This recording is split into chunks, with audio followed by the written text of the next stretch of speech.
Good morning. This is Wednesday morning. Just wanted to do a video while a topic was still fresh on my mind. I am still waking up, so pardon me if I am not as literate or smooth as I usually am. So today, I wanted to talk about the changes that are coming to the internet and how it's going to affect you depending on who you are, and what you do, and how you think. I know that might sound strange, so let me explain. As we all know, the internet is something relatively new in our society, and it's provided an extraordinary amount of freedom and prosperity and growth. It's been a wonderful thing. Well, all good things eventually come to an end. All good things and bad things. So let's just get down to the meat of it. Yesterday I was watching a video by Computing Forever on YouTube. You can easily find him. It's just Computing Forever.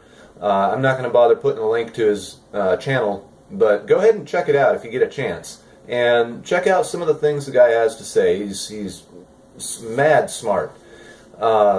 Anyway, so he was talking about blockchain and Tangled and similar technologies that are on the rise now, largely due to the advancement of cryptocurrency, which is in short, it's a decentralized monetary exchange or a value exchange. So in other words, you can create value with cryptocurrency and exchange it with other people without going through the central banks. Okay, so if you just to keep it simple, it works basically on peer-to-peer technology. Now, in the future, you're not going to need new devices. The devices you have right now are going to be just fine. So basically, you'll have your operating system, and instead of pulling up Google Chrome or Firefox or whatever, you'll be pulling up a terminal of sorts that you would probably pay for. I would imagine there are probably something akin to the Google Play Store where you can pull up, where you can purchase multiple different types of command line prompts or terminals. Yeah, I'm old-fashioned. I still say command line. So it'll work much the same way that your computer works now. You'll pull up a command line, and except it'll be a graphical user interface, a GUI. Except here's the catch. It's not going to be powered by or connecting to an internet provider like Comcast, for example. Instead, it'll be like taking a Slinky and expanding that Slinky, and the length of slink that you get is the path that your connection will travel through. So I'll open up a connection to my neighbor's house, my neighbor's computer. From there it'll open up a connection to somebody else, and so on until I reach my destination. So what this means is that the way you experience the internet is going to change drastically. Okay, it won't be hard to get used to. That's not the issue.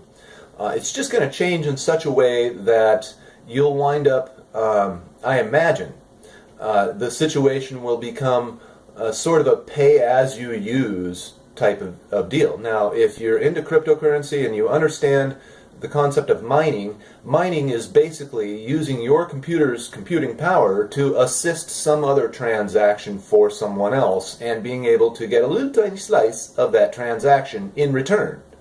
Now, over time you can really accumulate some money that way if you...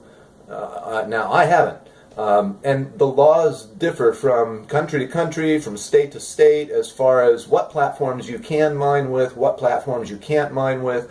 All of that's going to get ironed out sooner or later. But here's the scary thing, okay, that Computing Forever mentioned that hadn't really occurred to me in this manner before. Now, we all know the First Amendment is under attack, okay? But the First Amendment isn't just about the freedom of speech. It's also the freedom of assembly, right? And because the idea is that if you can't peacefully assemble and discuss ideas, well, then those ideas will not spread. And they will not spread to the right people, the people who can use them, the people who need those ideas or need that information. So this is one of the reasons you see things like RICO laws in the United States, where if you're pegged as being associated or affiliated with a certain group of people, and 3 or more of you get together, you can be arrested on conspiracy to commit crime, charges for conspiracy to commit crime, because 3 or more criminal elements are assembling, okay? I mean, it should come as no surprise to you, and especially in California, it's becoming pretty apparent that the state is trying to turn you into a criminal. And one of the reasons it's trying to turn you into a criminal is so that you can't get together with your buddies and say, hey, we need to put a stop to this. Let's go.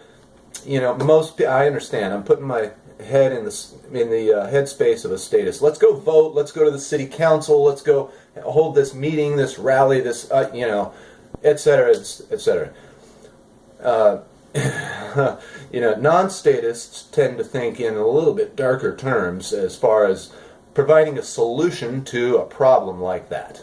I'll leave that up to your imagination. But the point that Computing Forever made is that when this happens on a large scale, when this new way of using the internet begins to spread, governments won't be able to censor it, right? It won't be possible simply because of the technology that's being used. So, number one, government's going to lose money.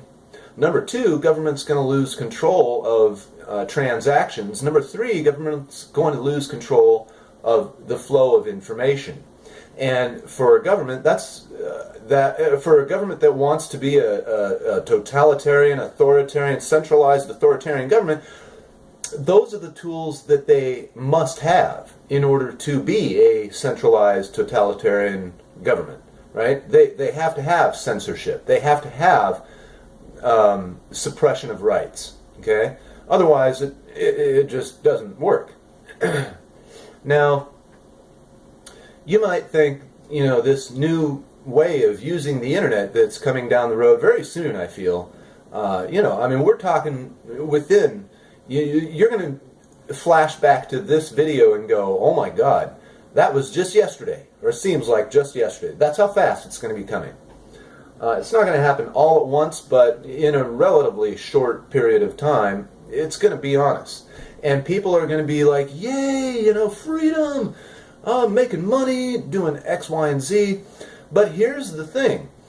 Once the government's not able to control the flow of information, once they're not able to censor what you say online, what do you think the next step is? That's right. It's physical. It's that knock on the door. So that's going to that's coming. I don't know any other way to put it. That's coming. Now, after I had let that sink in for a few minutes, I followed it to the next logical step. And that is retroactive wrongthink prosecution or persecution. What do I mean by that? Now, think about this. Right now, you've got a situation. Take Yahoo, for example. Yahoo spends, I don't know how many $1 billion a year to keep its massive database. Same thing with Google, YouTube, all these big platforms. They spend buku amounts of money to keep their databases up and running. Now, every time you pull up an article, or you do a search, or you leave a comment, or you post a video, or you make a donation, or you make a transaction through the internet, that is all stored in a database. It doesn't go anywhere, okay? If you know how to access it, absolutely you can access it, no problem. Aside from the IEEE standards, the OSI layer model, and how that all works, just think about the fact that all of your data, everything you've ever done online, is still going to be available, okay? It's still going to be there. Those servers are still going to, be serving up that same data. So everything you've ever done online, there is still going to be an accessible record of. Now, once the flow of information is no longer controllable by government, and you start getting, whatever color of uniform it is, the internet police coming and knocking at your door, Excuse me, sir, is that computer registered? No, then that involves a fine, either that or paperwork process or a court process. You've got to have your computer modified to meet these standards, etc., etc. Is your phone registered? Okay, if not, then it's X, Y, and Z. You've got to, notify us before you open up these terminals over here. You've got to tell us where you're connecting, where you're going, what you're doing. So that's coming down the road. But think about the next step. Think about how much effort that would take. And I'm sorry I'm going on 11 minutes here, but I'll try and get this thought out as quickly as possible. Government's not going to want to put that much effort into it because if you think about it, we vastly outnumber government. It would be a completely inefficient system to sit there and try to monitor people's activity on web platforms that you don't have access to and you can't control. So what's the next step? How are you going to punish wrongthink? Because come at it from the perspective of government. Now you're losing control of people's ability to exchange information and money, and they are experiencing greater freedom than you want them to have. So what's the solution if you can't go out there to everybody that's got a phone or a computer and register their device or enact some process by which you can control them? Simple. You go after them retroactively for wrongthink. If they've had an opinion that you can now arrest them for, but they had it before the laws on the books changed, well, all you got to do is go browse through the data that was available before that law came into effect. And now all of a sudden you see, oh, there's Sam. He thinks there's only 2 genders, and he kept spouting that online a few years ago. Well, since we can't really afford the gas and the manpower to go get Sam and make him register his computer and his phone, well, we'll just send him out there to arrest him because now he's got a criminal charge. Having the wrong opinion. Now, I know that sounds ludicrous, but I'm telling you, Canada is already putting these types of laws on the books. People are already being prosecuted for saying the wrong thing, for having the wrong opinion. This is going on in Europe, and this is going on in Canada as we speak. This is coming to the United States, whether you like it or not, whether you think I'm wrong or not. I'm not wrong. It is coming here. If you had your eyes open, you could see the signs for it. So just be prepared is all I'm saying. Whether that's mental, physical, however you, in your best interests, can prepare for this, because it is coming and it's going to affect you, no matter who you are. If you touch the internet, it's going to affect you. So be prepared. That's all I'm saying. I don't know if you want to lock yourself in a big giant Faraday cage, or if you want to put all your web communication devices in a safe and only access it when you need to send an email, or however it is, or if you just want to get off the internet altogether. And I know for most people that's just not possible. Our lives are so intertwined with the internet that we can't really extricate our lives from the internet at this point. So leave a comment, like, rate, subscribe, thumb it down or up as you fancy. I hope you're all having a great day.